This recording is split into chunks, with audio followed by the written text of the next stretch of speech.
Hello, my name is Brant Hunt. Today is the 23rd day of May 2022, and I'm going to read from a particular book today, probably chapter 1. It's called Woe Unto You Lawyers. You fooled us too many times. It's time to reckon with us. That's not the name and title, but what I'm pointing out simply is enough of the lies. Here's a quote before I read chapter 1. The law is a sort of a hocus-pocus science. Charles Mackinnon, 18th century dramatist. So I'm going to read chapter 1 here as I follow along here. It is a hocus-pocus language, folks. It is actually to make you feel a language that actually is to deceive you. And you put your trust in these people, and they rob you in the name of the law. Okay? Again, this book is by Fred Rodell, who was a former professor. I think he taught at Yale Law School, but I don't think he was not a lawyer. He found out what it was about. He chose to basically teach about it instead of, quote unquote, do what others do. That's just to steal from others. In tribal times, there were the medicine men. In the Middle Ages, there were the priests. Today, there are the lawyers. For every age, a group of bright boys who blend technical competency with plain and fancy hocus pocus to make themselves masters of their fellow men. For every age, a pseudo-intellectual autocrat guarding the tricks of the trade from the uninitial and running after its own pattern, the civilization of its day. It is the lawyers who run our civilization for us, our governments, our businesses, and our private lives. Most legislators are lawyers. They make our laws. Most presidents, governors, commissioners, along with their advisors and brain trusters are lawyers. They administrate our laws. All the judges are lawyers. They interpret and enforce our laws. There is no separation of powers where the lawyers are concerned. Get that? There are no separation of powers. In other words, they are in the executive, they're in the judicial, and they're actually in the legislative.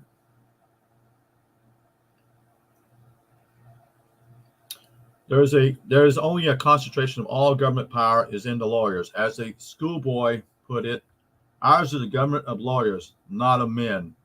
That's true. It's not the businessmen, no matter how big, who run our economy worldwide. Again, it is the lawyers who advise and direct every time a company is formed, every time a bond or a share of stock is issued, almost every time material is to be bought or goods to be sold, every time a deal is made. The whole elaborate structure of industry and finance is a lawyer's made house. We all live in it, but the lawyers run it. And in our private lives, we cannot buy a home or rent an apartment. We cannot get married or try to get divorced. We cannot die and leave our property to our children without calling on the lawyers to guide us. To guide us, incidentally, through a maze of confusing gestures and formalities that lawyers have created. Objection may be raised immediately that there is nothing strange and wrong about this. If we did not carry on our government and business and private activities in accordance with reasonable rules of some sort, we would have chaos, or else a reverse into brute force as the arbiter of men's affairs. True, but beside the point. The point is that it is the lawyers who make our rules and the whole civilization that follows them or disregards them at its peril. Yet the tremendous majority of the men who make up that civilization are not lawyers, pay little heed to law and why the rules are made. They do not ask. In other words, they're not curious. They scarcely seem to care which rules are good and which are bad, which are help and which are nuisance, which are useful to society and which are useful only to lawyers. They shut their eyes and leave to the lawyers the running of a large part of their lives. Yeah, that's true, because all businesses, they have lawyers. Think about it. Of all the specialized skills abroad in the world today, the average man knows least about the one that affects him most, about the thing that lawyers call the law. A man who will discourse in length about the latest cure for septicemia infection or describe in details his allergic symptoms cannot begin to tell you what happened to him legally, and Freddie did when he got married. A man who would not dream of buying a car without an intricate and illustrated description of its mechanical workings will sign a lease without knowing what more than four of his 44 classmates clauses, started with why more than four of his 44 clauses mean or why they are there. A man who will not hesitate to criticize or disagree with a trained economist or an expert in any one of the dozen fields of learning will follow, unquestioning and meet whatever advice his lawyer gives him, such and such. Normal human skepticism and curiosity seem to vanish entirely whenever the layman encumbers the law. There are several reasons for this mass submission. One is the average man's fear of the unknown and a policeman. The law combines the threat of both. You ever think about that? It's an interesting perspective, isn't it? Isn't it? Hello, what's up? How you doing? Let's continue on here. Yeah. So in other words, if the law is, and if it isn't followed, we have to have policemen to enforce it. Interesting how that works together. Really stands out. The law combines the threat of both. A non-lawyer confronted by the law is like a child faced by a pitch dark room. Merciless judges alert them, ready to jump out of him. Ignorance of the law is no defense, they say. Coward and perforce trusting, he takes his lawyer's hand, not knowing what false step he might make unguided, not what punishment might then lie in wait for him. He does not dare display either skepticism or disrespect when he feels that the solemn voice of the lawyer telling him what he must or may not do is backed by all the mighty and mysterious forces of law and order from the Supreme Court on down to the cop on the corner. Then, too, every lawyer is just about the same as every other lawyer. At least he has the same thing to sell, even though he comes in slightly different models at various prices.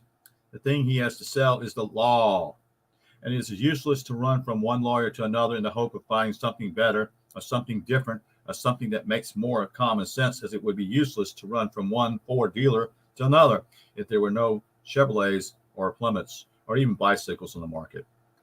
There is no brand competition or product competition in the lawyer's trade.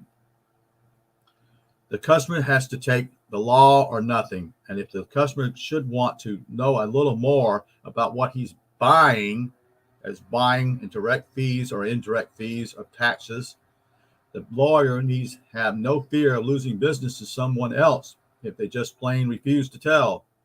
Yes, lawyers can and often do talk about their product without telling anything about it all. That is amazing. They're the most slickest salesmen I've ever seen. They are slick. You see.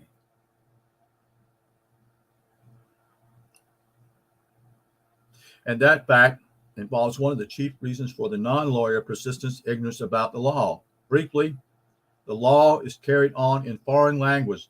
Not that it deals, as do medicine and mechanical engineering, with physical phenomena and instruments which need special words to describe them simply because there are no other words. On the contrary, law deals almost exclusively with the ordinary facts and occurrences of everyday business and government and living, but it deals with them in a jargon which completely baffles and befuddles the ordinary literate man who has no legal training to serve him as a trot. Some of the language of the law is built out of the Latin or French words or out of Old English words, which, but for the law, long ago have fallen into disuse. A common street brawl means nothing to a lawyer until it has been translated into a felony or a misdemeanor or a tort. And any of those words which used by a lawyer may mean nothing more than a common street brawl. Much of the language of the law is built out of a perfectly respectful English words, which have been given a queer and different and exclusively legal meaning. When a lawyer speaks, for instance, of consideration, he is definitely not referring to kindness. All of the language of the law is such, as Mr. Dooley once put it, that a statute which raised like a stone wall, the layman becomes, for the corporation lawyer, a triumphant arch. It is, in short, a language that nobody but a lawyer understands or could understand if we are to take the lawyer's word for it. For one of the most revealing things about the lawyer's trade is the unanimous inability or unwillingness, or both, on the part of a lawyer in explaining their brand of professional pig Latin to men who are not lawyers. A doctor can and will tell you what a meritorious is. Maybe I should ask that. That's another thing. And where it is and why it is there. And of course, if necessary, what is wrong with it. A patient electrician can explain to the satisfaction of a medium grade mentality how a dynamo works, but try to pin down to any lawyer of jurisdiction or approximate cause or equitable title, words which he tosses off with authority and apparent familiarity, which are part of his regular stock and trade. If he does not dismiss your question summarily, you are not a lawyer. You wouldn't understand. He will disappear into a cloud of legal jargon, perhaps descending occasionally to the level of a non-legal abstraction, or to the scarcely more satisfactory explanation that something is so because the law says that it is. So that is where you are supposed to say, "Oh, I see."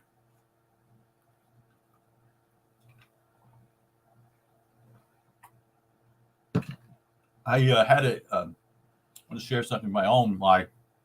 I had a chance to deal with one lawyer, and I was there, and I don't think I was there even an hour.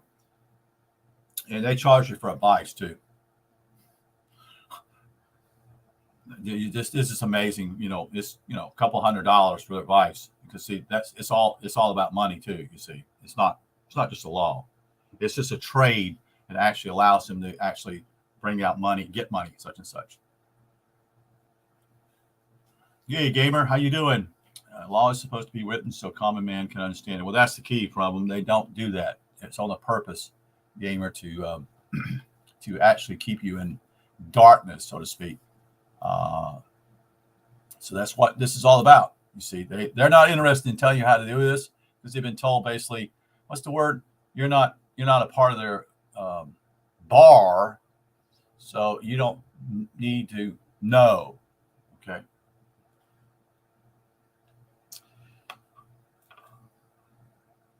So it is that this fact more than any other, the fact that lawyers can't or won't tell what they are about in ordinary English.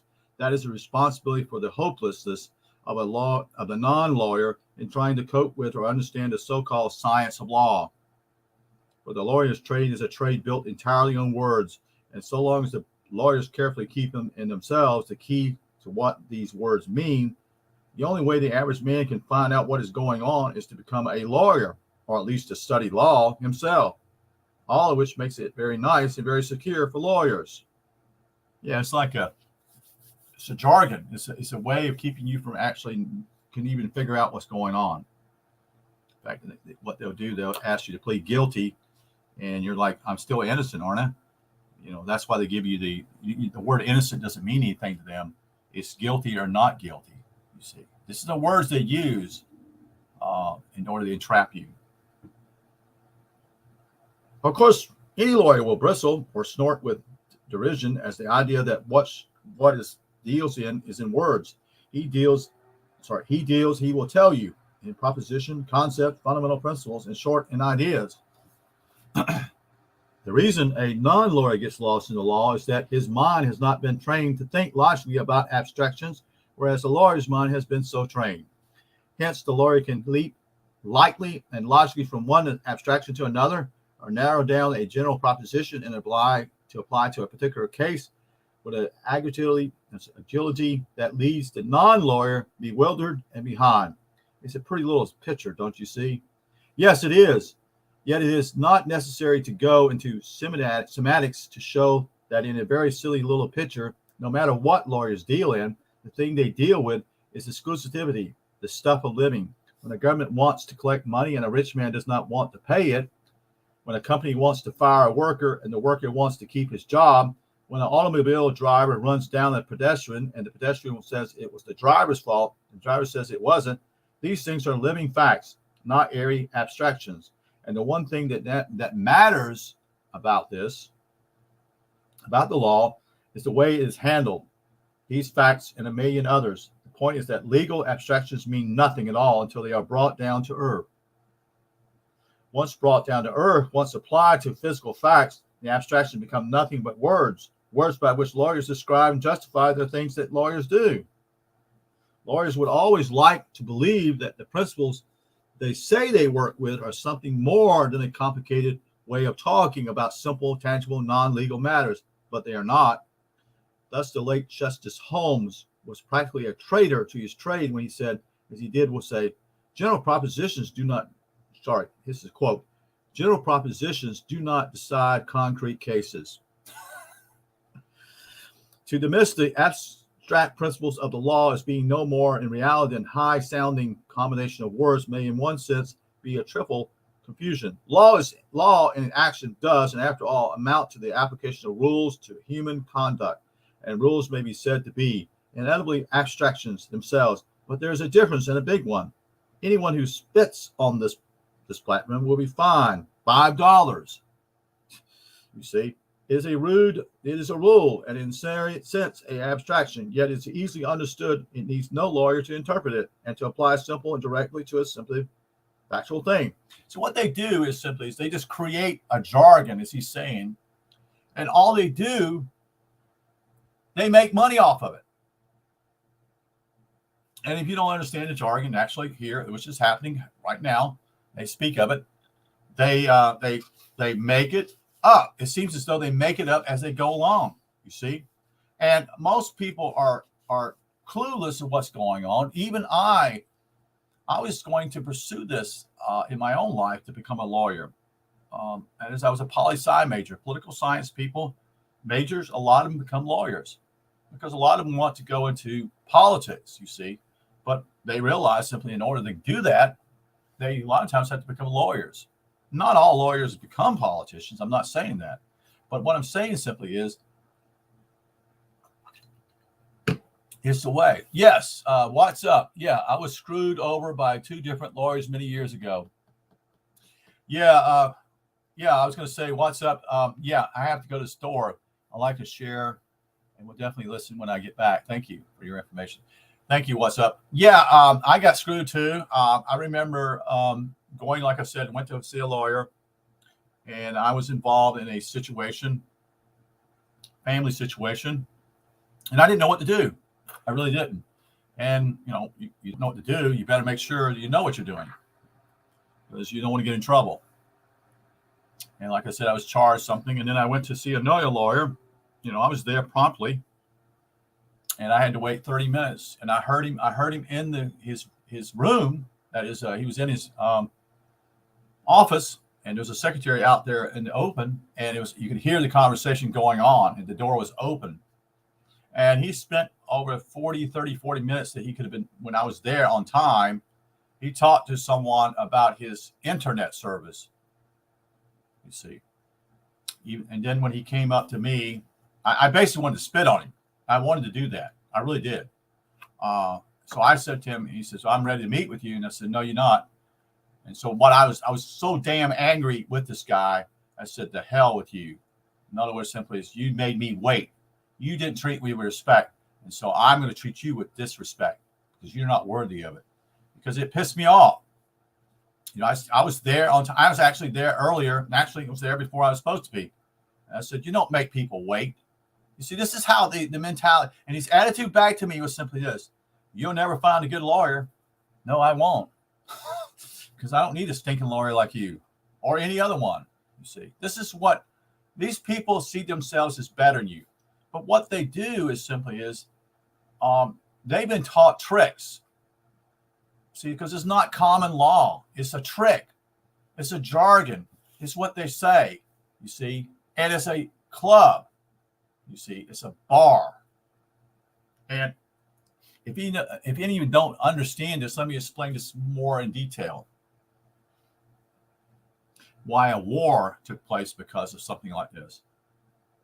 So the missing 13th Amendment. This is some work that's been done by a gentleman named I think his last name is Dodge. I can't think of his first name. Dodge is his last name.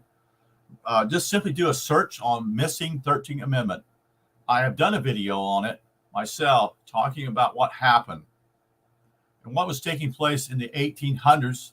Already there was people in office that were not lawyers. Probably a good many were what I call merchants and farmers who got elected. And they saw something coming and they saw a threat. And that threat was what we call a lawyers. And a lawyer simply are what we call, another word for is esquire, you see. And an esquire simply is someone who is a lawyer. And so they understood the whole mechanism that these are foreign agents. Did you hear me correctly here? Those who were farmers and businessmen understood that these people were foreign agents. They were actually following a protocol, a way of actually taking power and creating laws, more laws. We have rooms full of books that have all the statutes and this and that, whatever goes in a particular state, a city, whatever. Okay. Well, we don't need to go we need to read all this stuff, but this is how people make money and create laws and take away your freedom. In other words, the more laws there are, the less freedom a person has. That's a summation of what's going on with what lawyers do.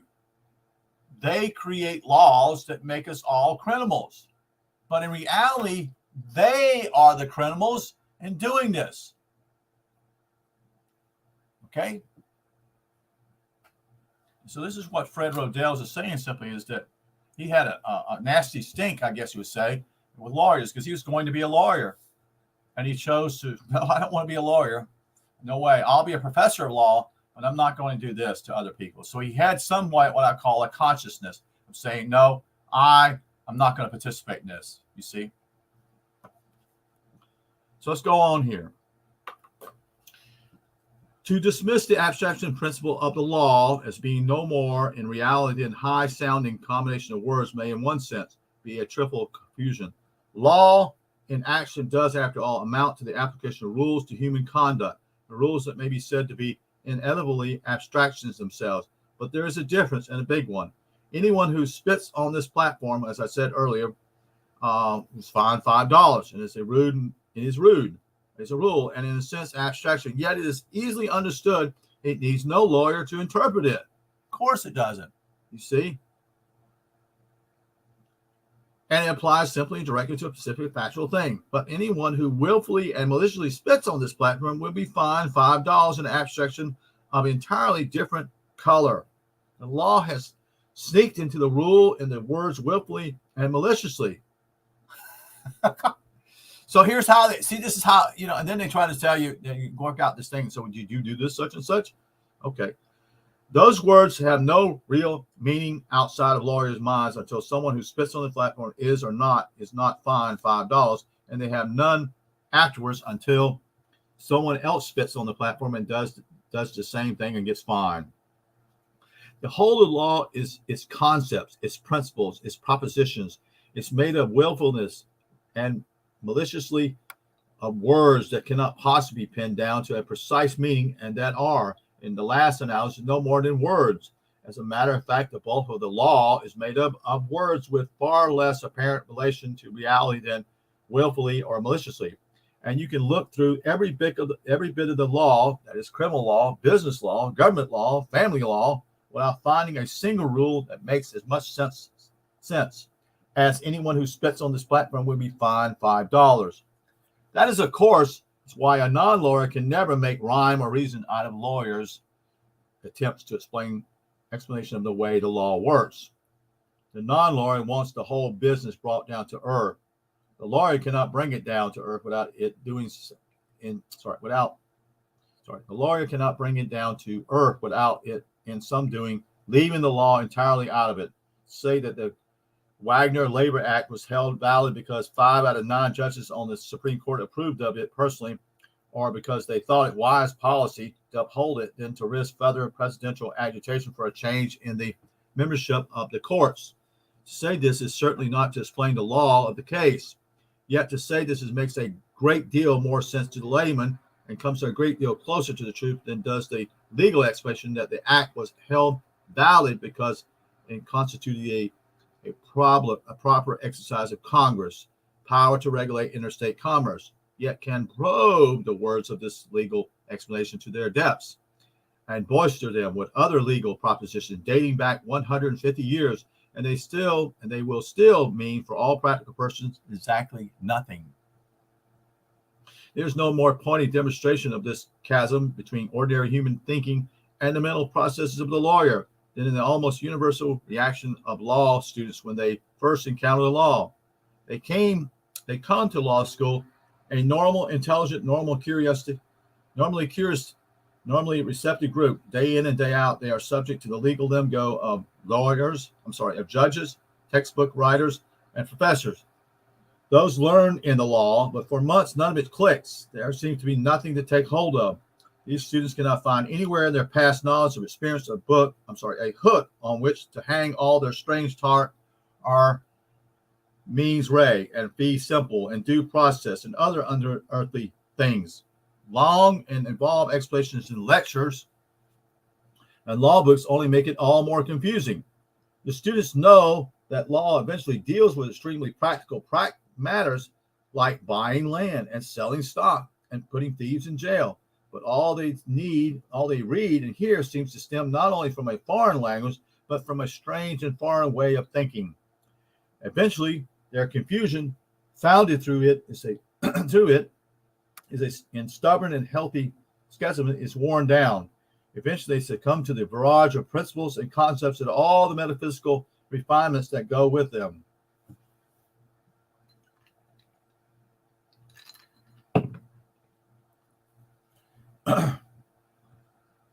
And once they have learned to talk to jargon, once they have forgotten their recent insistence or matter-of-factness, once they have begun to glory in their own agility as that mental hocus pocus that had them befuddled a short while ago, then they have become, in the most important sense, a lawyer.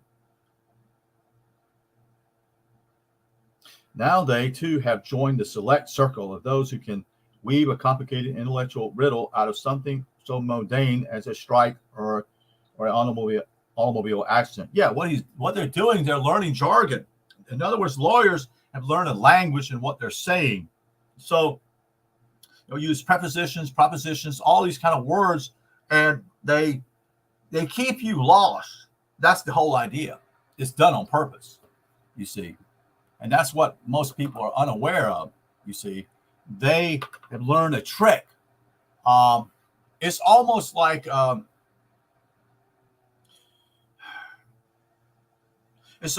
the trick of basically how to mesmerize people. Do you follow what I'm saying? They learn how to put someone in a trance by certain words and a certain movement of a pendulum back and forth. And what they've done simply is cleverly put people asleep. They don't know what to ask or not. And I agree. It's true. They're completely have no idea. They don't even know what kind of questions to ask, much less. So this is what they do. And it could also be what we call someone that puts a spell upon you. Think about it. They put spells on you, and you have no idea what they're talking about.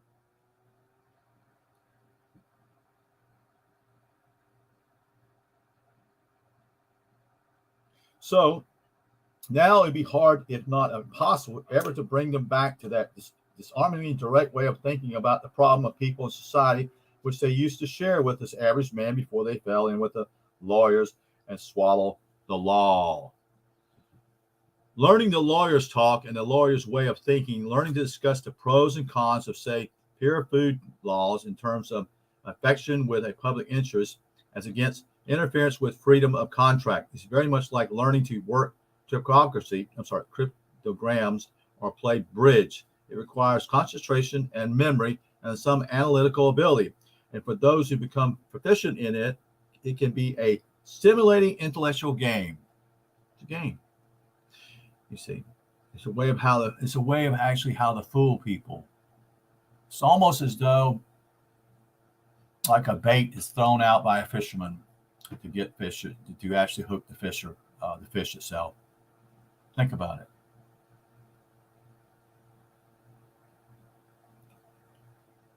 Yet, sequel.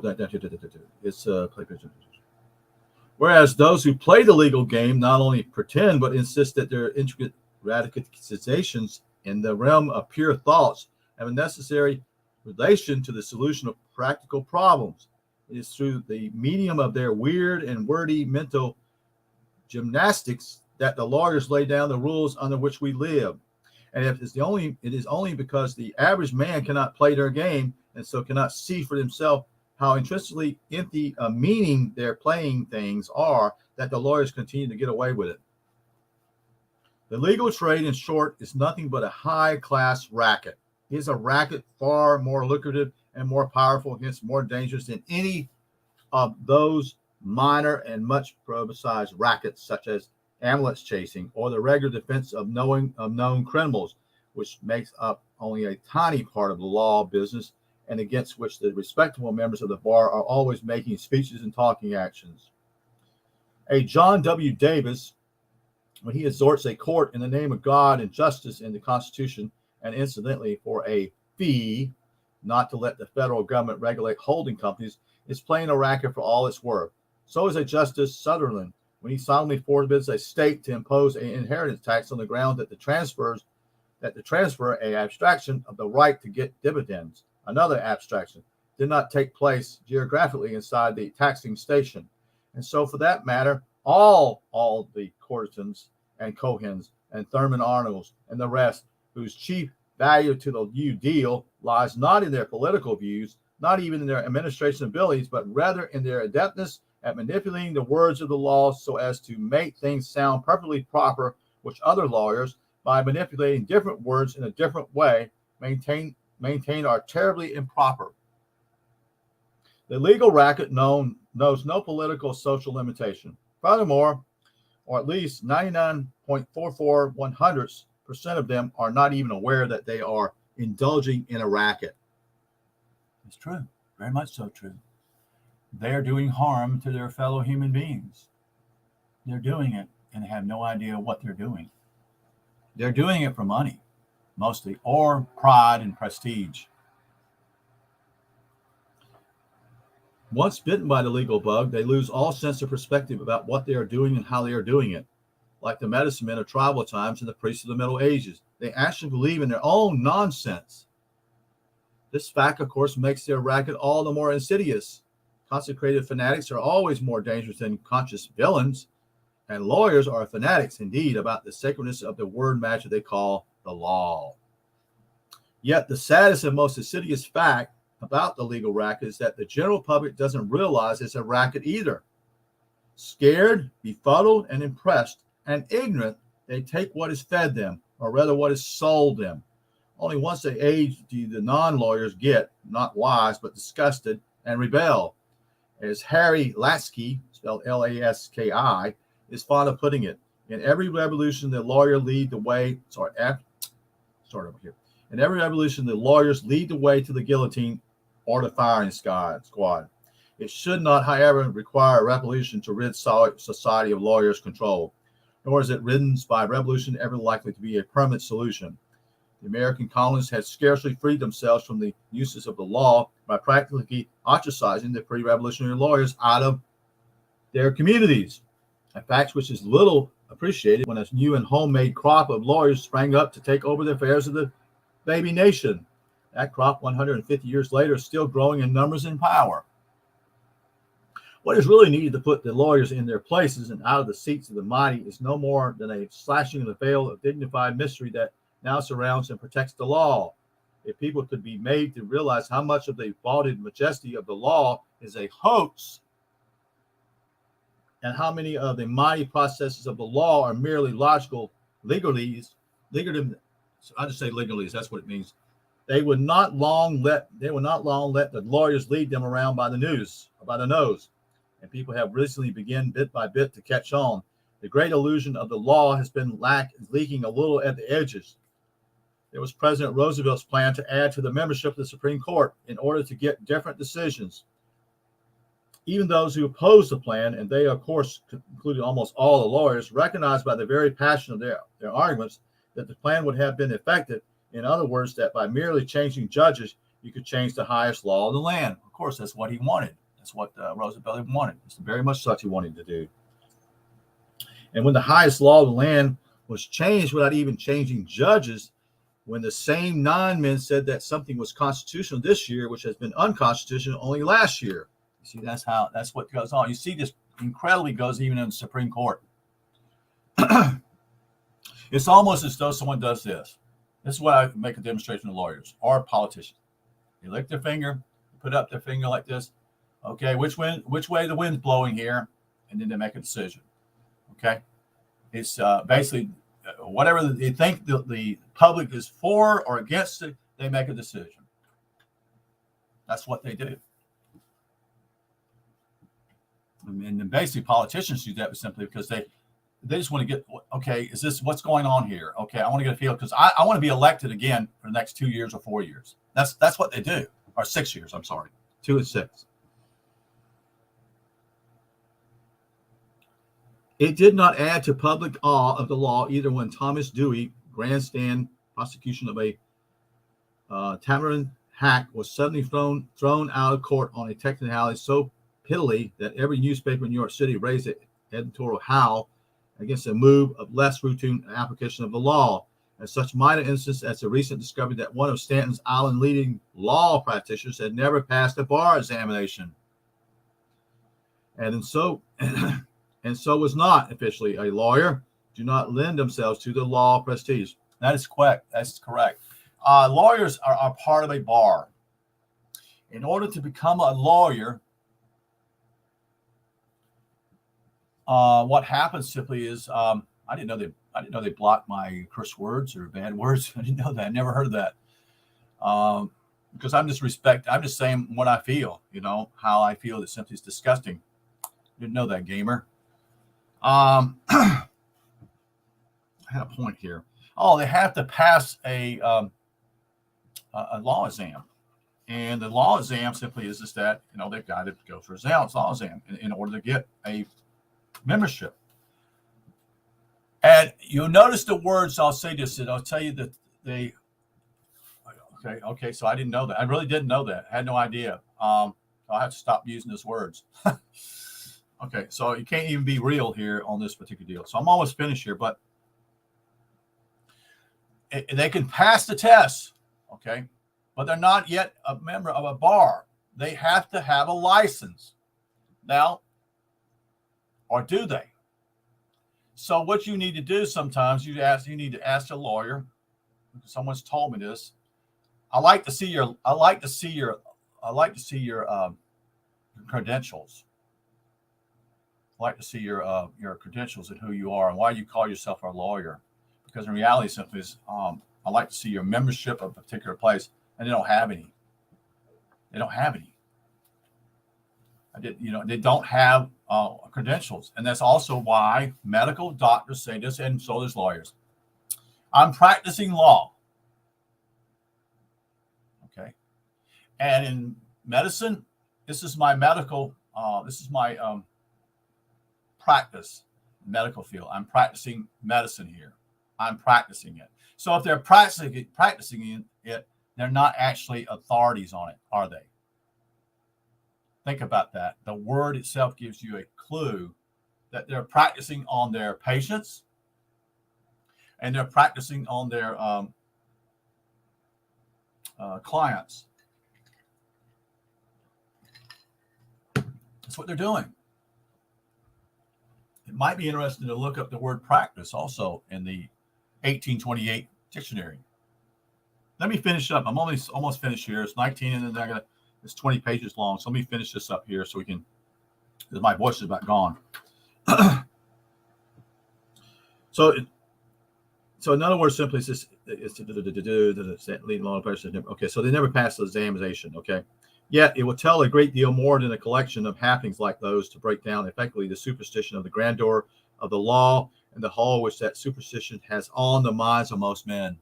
Yes, it will take some understanding of the wordy emptiness and irrelevance of the legal process itself. It will take some cold realization that the inconsistencies and absurdities of the law that occasionally come into the open are not just accidents but commonplace. It will take some awakening to the fact that training in the law does not make lawyers wiser than any other men, but only sincerer and smarter. You see, perhaps a examination of the lawyers and their law set down in ordinary English might help achieve those ends. For despite what the lawyers say, it is possible to talk about legal principles and legal reasoning in everyday non-legal language. The point is that so discussed, the principles and the reasoning and the whole solemn business of the law comes to look downright silly. And perhaps if the ordinary man could see in black and white how silly and irrelevant and unnecessary is all it is, he might be persuaded in a peaceful way to take the control of his civilization out of the hands of those modern purveyors of streamlined voodoo and chronically plated theology, the lawyers. So that's my talk today. That is reading from the book called Woe Unto Lawyers by Fred Rodell. I don't know if any of you are aware that woe unto lawyers is also in Scripture, that Jesus spoke out against them. You'll notice that Jesus spoke out against three major parties. And those parties are those that are used what I call issue. He spoke against lawyers. He spoke against money lenders or money changers, as we call it. He spoke about those in religion, the priests, and how they looked at things. And think about it, folks. Just think about it. Who are the great deceivers? Those are the great deceivers. They're all three are menace to our society. You see, the priests and men who wear suits and are preachers are deceivers. They deceive themselves so well that they actually believe in what they're preaching. Okay? And the bankers do the same thing. They basically create money out of nothing. That's what they do. They create out of nothing. And your belief keeps you in bondage, meaning that simply they gave you money when you really didn't ever receive any money at all. You see, it's all set up for them. And then what we call lawyers who basically choose to deceive others to make money. It's all about making money for all three of those groups too. And it's also about someone being put on a pedestal, and that's what's happened. That's what a belief is. All beliefs simply put someone on a pedestal as though they're better than I am, when in reality is simply they're probably worse than you are. They're clever liars, you see.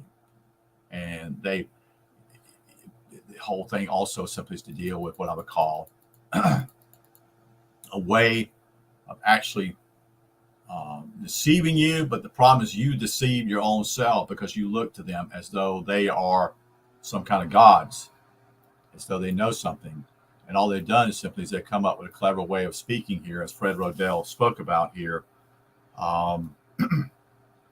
in choosing to deceive you. You see, if there wasn't any, if you would not be deceived by this, there would not be any lawyers. That's as simple as it is. It's just like a customer base. If you're not providing anything for a customer, or they feel like you're actually stealing from them, they don't buy from you anymore. Okay, so a business, if you don't treat people and honor people and provide a customer service, then you won't be in business. Well, people come to the recognition of simply all these three people who are deceiving you, like bankers, lawyers, and priests, are all deceiving you in a way that basically causes harm to you, and you have to pay for it out of your own pocket. And then with that belief system, you actually get fooled yourself also. So again, we'll read again from this particular book. This book is, I think it was written in 30s or 20s. It's not on the shelves. So let me give you the verse here before I get off here. This is from Luke chapter 11, verses 52. This is from the Bible, and I assume it's from King James. So, woe unto you, lawyers, for you have taken away the key of knowledge. You enter not in yourselves, and them that were entering it, you hindered. You prevented them to get to the truth. That's what he's saying. And that's a great verse to share, just to show what Fred Rodell was trying to point out, that even Jesus, if you don't even believe there's such a man as Jesus, that's not the point. What he's saying simply is that these people are crooks. They are. All of them are crooks, you see. And the way you wake up is realize to see that they are crooks, all of them. They're deceivers. And they deceive themselves. That's the sad part. But they want to deceive you. That's what he's talking about here with Jesus. A quote from him: "They hinder you from finding the truth." That's what he's saying. Okay, guys. I wish you a great day. Thank you for being here. I'm going to take a break now. I think the sun has come out, so I'm going to try to enjoy the backyard deal here with the birds. And again, thank you for being here. And again, you're always welcome to ask questions, and we'll go from there. Thank you.